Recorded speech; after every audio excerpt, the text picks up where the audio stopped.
ഉരുക്കുകോട്ടയാണ് ഏകാധിപതി Kim Jong ഉന്നിൻ്റെ ഉത്തര Korea. ഈ രാജ്യത്തെ വാർത്തകളൊന്നും പുറംലോകം അറിയില്ല.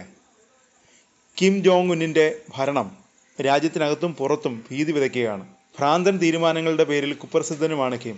ആണവായുധങ്ങൾ പോലും കയ്യിലുള്ള ഉത്തര കൊറിയയെ ലോകം ഭയപ്പെടുന്നത് ഈ രാജ്യം കിം എന്ന ഏകാധിപതിയുടെ ഭരണത്തിന് കീഴിൽ ആയതുകൊണ്ടാണ്.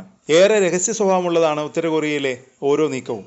കിമ്മിൻ്റെ പിൻഗാമി ആരായിരിക്കുമെന്ന ചോദ്യം പലപ്പോഴും ഉയർന്നിട്ടുണ്ട്. ഇപ്പോഴിതാ അതിനൊരു ഉത്തരം വരുന്നു.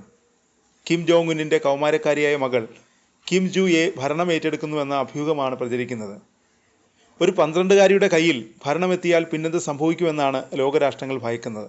ന്യൂയോർക്ക് ടൈംസ് ഉൾപ്പെടെയുള്ള അന്താരാഷ്ട്ര മാധ്യമങ്ങൾ ദക്ഷിണ കൊറിയ ഇൻ്റലിജൻസ് ഏജൻസികളെയും വിദഗ്ധരെയും ഉദ്ധരിച്ച് ജു എ കിമ്മിൻ്റെ അനന്തരാവകാശിയാവാൻ സാധ്യതയുണ്ടെന്ന് റിപ്പോർട്ട് ചെയ്യുന്നുണ്ട്. ദക്ഷിണ കൊറിയയുടെ നാഷണൽ ഇൻ്റലിജൻസ് സർവീസിലെ പുതിയ ഡയറക്ടർ ചോ ദേ യോങ്ങും ഈ വിലയിരുത്തലിനെ ശരിവയ്ക്കുന്നുണ്ടെങ്കിലും ഔദ്യോഗിക പ്രഖ്യാപനം ഇതുവരെ ഉണ്ടായിട്ടില്ല. ഉത്തര കൊറിയയും അവിടുത്തെ ഭരണാധികാരിയെയും ഭരണത്തെയും പോലെ ജു എയുടെ കൃത്യമായ പ്രായം ഇന്നും രഹസ്യമാണ്. എന്നാൽ ദക്ഷിണ കൊറിയ ഇൻ്റലിജൻസിൻ്റെ കണക്കനുസരിച്ച് ഏകദേശം 12 വയസ്സാണ് പ്രായം കണക്കാക്കുന്നത്. 2022 നവംബറിൽ ഒരു ഭൂഖണ്ഡാന്തര ബാലിസ്റ്റിക് മിസൈലിന് മുന്നിൽ അച്ഛൻ്റെ കയ്യിൽ പിടിച്ച് പൊതുവേദിയിൽ പ്രത്യക്ഷപ്പെട്ടതോടെയാണ് ജു എ ലോക ശ്രദ്ധ നേടിയത്. അന്നു മുതൽ ഉത്തര കൊറിയയുടെ ഭരണകൂട മാധ്യമങ്ങളിൽ അവൾ പരിചിതയായ മുഖമായി മാറി. സൈനിക ഔദ്യോഗിക പരിപാടികളിൽ പിതാവിനൊപ്പം ജു എ പതിവായി പ്രത്യക്ഷപ്പെടാറുണ്ട്. അതേസമയം എടുത്തു പറയേണ്ട വസ്തുത, ഉത്തര കൊറിയയുടെ നിയന്ത്രണത്തിലുള്ള മാധ്യമങ്ങൾ പോലും ജു എയുടെ പേര് ഒരിക്കലും പരാമർശിച്ചിട്ടില്ല.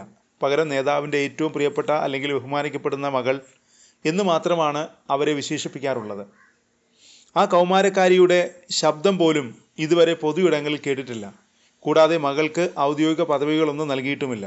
എങ്കിലും രഹസ്യാന്വേഷണ ഏജൻസികളും വിദഗ്ധരും കിം വംശത്തിന് കീഴിൽ രാജ്യത്തിൻ്റെ 4ാം തലമുറ നേതൃത്വത്തിലേക്കുള്ള പ്രധാന സ്ഥാനാർത്ഥിയായി ഈ പെൺകുട്ടിയെ കണക്കാക്കുന്നുവെന്നാണ് യാഥാർത്ഥ്യം.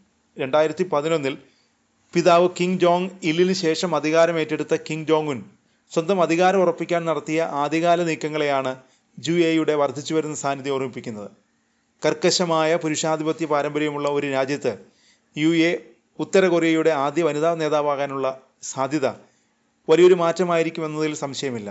കിമ്മിന് കുറഞ്ഞത് 2-3 കുട്ടികളെങ്കിലും ഉണ്ടെന്ന് ദക്ഷിണ കൊറിയ ഇൻ്റലിജൻസ് വിശ്വസിക്കുന്നു. എന്നാൽ പൊതുസ്ഥലത്ത് പ്രത്യക്ഷപ്പെട്ട ഒരേയൊരു വ്യക്തി ജു എ ആണ്. കിമ്മിൻ്റെ ആരോഗ്യത്തെക്കുറിച്ചുള്ള ആശങ്കകളും പിൻഗാമിയായി ജു എ ഉയർന്നു വരുന്നതിന് പിന്നിലുണ്ടെന്നാണ് പറയുന്നത്.